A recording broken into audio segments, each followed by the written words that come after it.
Pour calculer le spectre de f, il faut tout d'abord calculer le polynôme caractéristique de f. Alors, on a p f de x, c'est le polynôme de sa matrice A dans la base canonique. Donc le déterminant de 1 moins x identité. Et ça c'est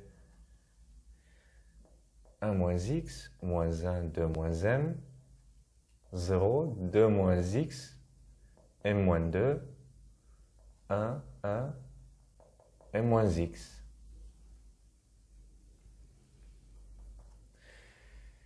J'ajoute la deuxième colonne à la première.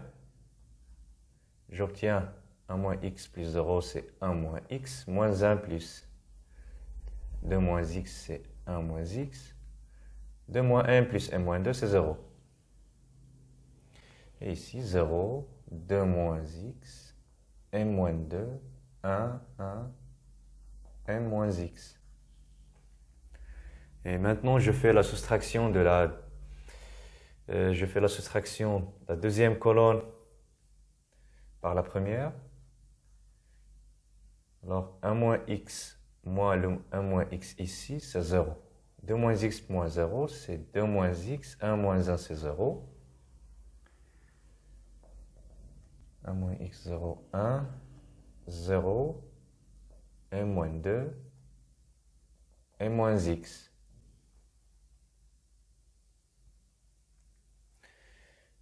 Et ça, c'est le déterminant. Ou bien, c'est 1 moins x multiplié par le déterminant de cette partie ici. 2 moins x, 0, m moins 2, m moins x. Qui est égal à 1 moins x multiplié par 2 moins x, m moins x. C'est-à-dire, ou bien d'où le spectre de f, c'est l'ensemble 1, 2, m. Commençons par calculer les sous-espaces propres associés. Alors je commence par le sous-espace propre associé à la valeur propre 1. Alors un vecteur u qui est égal à x, y, z appartient à E1 de f, si et seulement si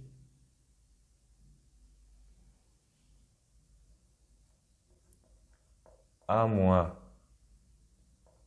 l'identité de x, y, z est égal au vecteur nul 0, 0, 0. Si et seulement si, alors je calcule 1 moins l'identité, 0, 1, m moins 1. Moins 1 de moins m, m moins 2, 0, 1, 1.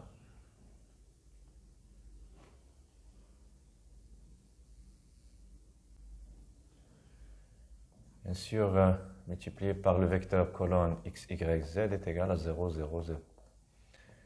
Alors ça, c'est équivalent à dire que z est égal à 0, moins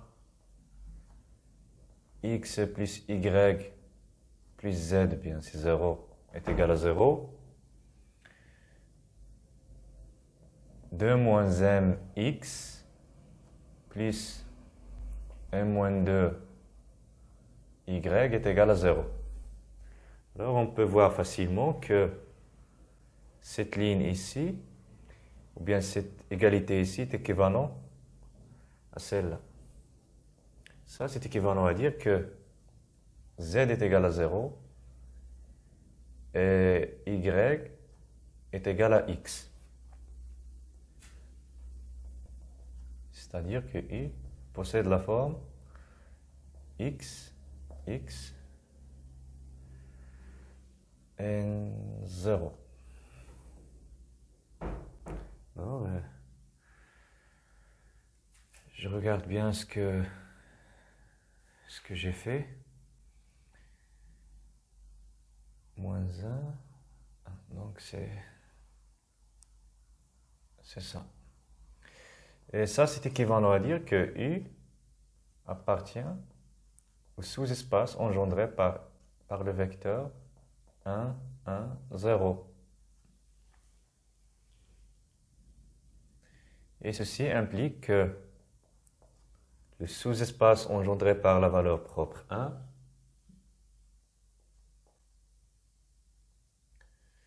de f est égal à vect 1, 1, 0. Alors, vous voyez que le sous-espace associé à la valeur propre 1 ne dépend pas de m. Ça veut dire que quel que soit m, le sous-espace reste le sous-espace engendré par ce vecteur-là. Maintenant, je calcule le sous-espace engendré par 1 ou bien par 2. Calculons le 2 de f. Alors, un vecteur i qui est égal à x, y, z appartient à cet espace. Si et seulement si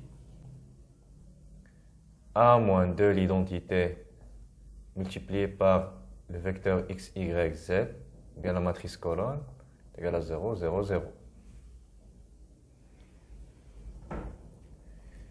Je calcule a moins 2 l'identité, c'est moins 1, 2 moins 2 c'est 0, m moins 2, moins 1, 2 moins m moins 2, 0, 1, 1. Multiplié par x, y, z est égal à 0, 0, 0. Et ça est équivalent à le système, moins 1 multiplié par x moins x plus z est égal à 0.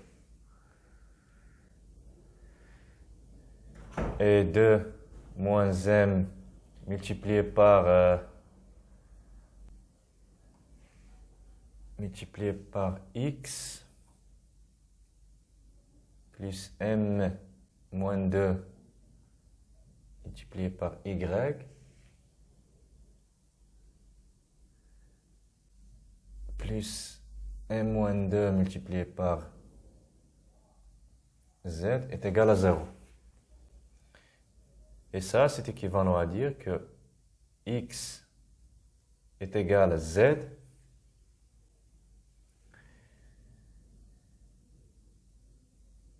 et m moins 2 multiplié par y est égal à 0. Maintenant, on voit facilement que le sous-espace associé à la valeur propre de dépend de n. On distingue maintenant les cas. On suppose que si m est égal, maintenant si m est différent de 2, alors y est égal à 0. Ça veut dire que le système ici, si je note le système par S,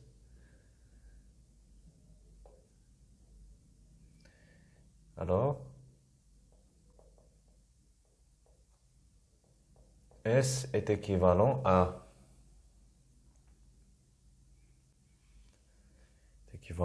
X est égal à Z et Y est égal à 0. Et donc, Y possède la forme Z, 0, Z. C'est-à-dire que Y, excusez-moi, c'est U. C'est-à-dire que le sous-espace associé à la valeur propre par suite E2 de f, c'est le sous-espace engendré par le vecteur 1, 0, 1. Maintenant, si je suppose que m est égal à 2, alors dans ce cas, le système S est équivalent à x est égal à z et y quelconque. C'est-à-dire que I possède la forme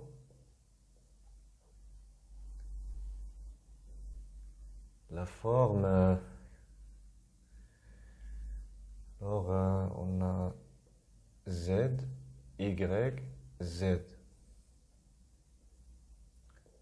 où z et y sont quelconques.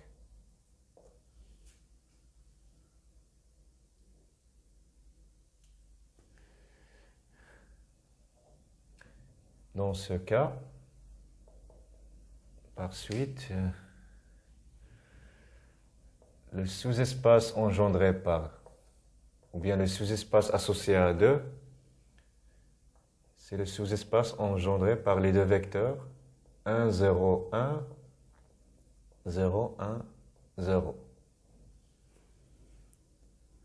Maintenant, on cherche les valeurs de m pour que l'endomorphisme f soit diagonalisable. Alors, je commence par le cas m est égal à 2. Alors, si m est égal à 2, alors le polynôme caractéristique de f est égal à x moins 1 moins x moins 1 multiplié par x moins 2, le tout au carré. Et on a la dimension du sous-espace associé à 2 est égal à 2. Et ça, c'est égal à, je note n2. Avec n2, c'est l'entier, c'est la multiplicité de 2 dans le polynôme caractéristique. Et la dimension de E1 de f est égale à 1. Et 1, c'est la multiplicité de 1 dans le polynôme. Donc, f doit être diagonalisable.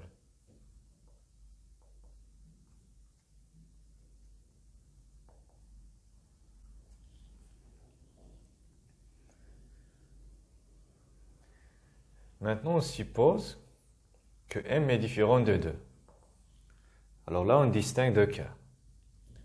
Premier cas, m est égal à 1. Et si m est égal à 1, alors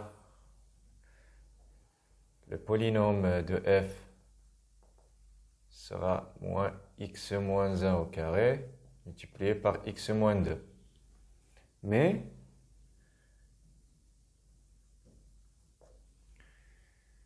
la dimension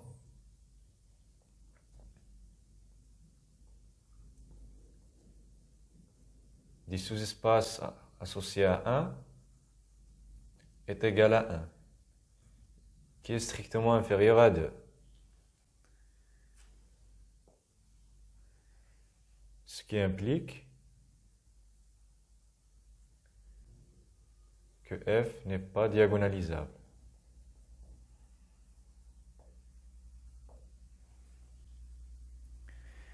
Je suppose maintenant que m est différent de 1.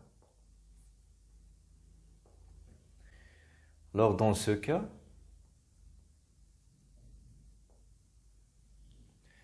l'endomorphisme f possède trois valeurs propres et distinctes.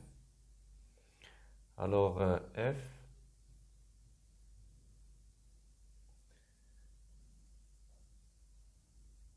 admet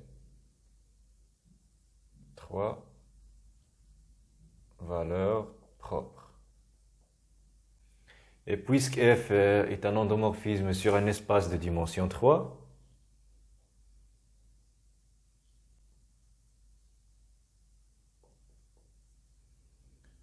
on en déduit que f est diagonalisable.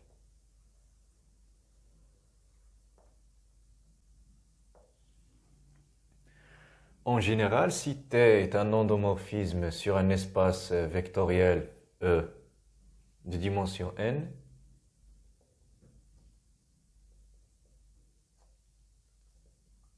dimension de E est égale à n,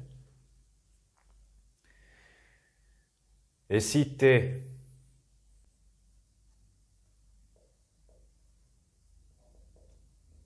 possède n valeurs propres distinctes, ça veut dire le polynôme de T est de la forme x moins lambda jusqu'à x moins lambda n, avec lambda i différent de lambda j, si i différent de j. Alors, l'endomorphisme T doit être diagonalisable.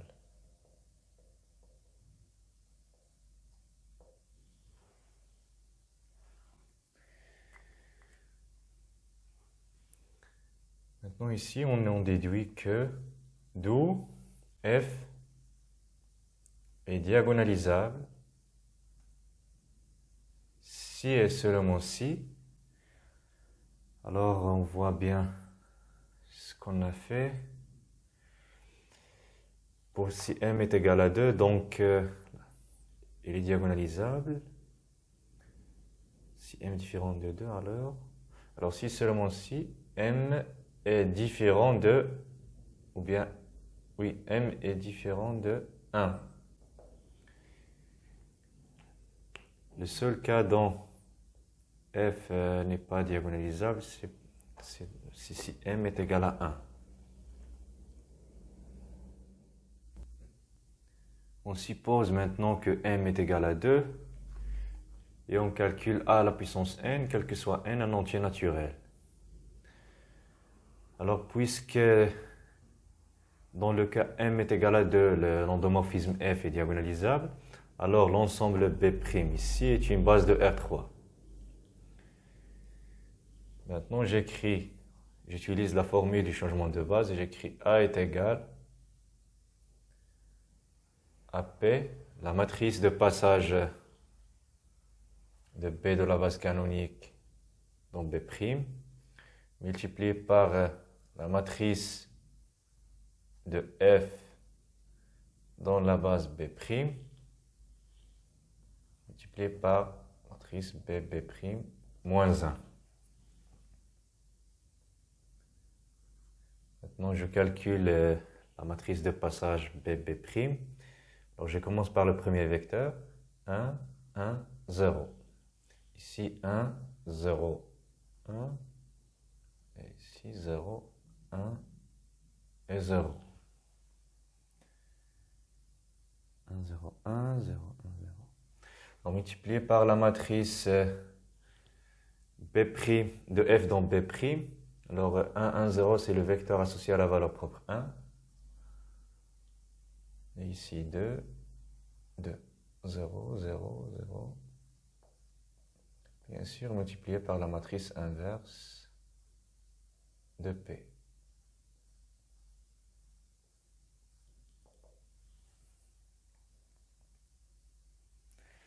Alors, je note cette partie par P, cette matrice par D. Alors, on peut voir, ou bien on peut montrer facilement que A à la puissance n est égal à P multiplié par D à la puissance n multiplié par P moins 1, quel que soit n appartient à grand N.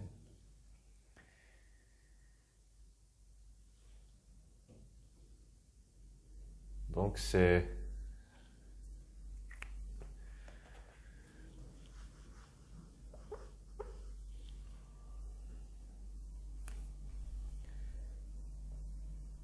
d'où A à la puissance n est égal à P multiplié par 1, 2 à la puissance n, 2 à la puissance n, 0, 0. C'est une matrice diagonale multipliée par P moins 1.